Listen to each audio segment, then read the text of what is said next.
রাত প্রায় ২টা। পুরো হাসপাতাল তখন প্রায় নিস্তব্ধ।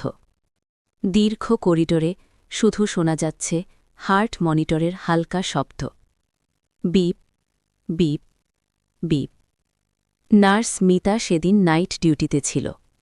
সবকিছু ঠিকঠাকই চলছিল, কিন্তু হঠাৎ লাইক, কমেন্ট ও সাবস্ক্রাইব করে পাশে থাকবেন। রুম নম্বর ৩০৭ থেকে একটা অদ্ভুত শব্দ ভেসে এলো। মিতা অবাক হয়ে গেল, কারণ সেই রুমের বেডটা পুরোপুরি খালি ছিল। কয়েক ঘণ্টা আগেই সেই বেডের রোগী মারা গিয়েছিল, কিন্তু এখন সেই রুম থেকে আবার শোনা যাচ্ছে হার্ট মনিটরের শব্দ। Beep beep beep. মিতা ধীরে ধীরে দরজা খুলে ভেতরে ঢুকল।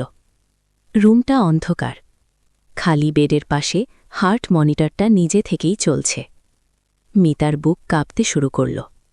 সে ধীরে ধীরে বেডের কাছে এগিয়ে গেল, আর তখনই সে দেখল খালি বেডের চাদরটা ধীরে ধীরে নড়ছে, যেন কেউ সেখানে শুয়ে আছে। হঠাৎ চাদরটা উঠে গেল, আর বেডে বসে পড়ল সেই রোগী, যে কয়েক ঘণ্টা আগে মারা গিয়েছিল। মিতার মুখ থেকে কোনো শব্দ বের হল না। পরদিন সকালে ডাক্তাররা রুমে ঢুকে দেখল বেডটা আবার খালি।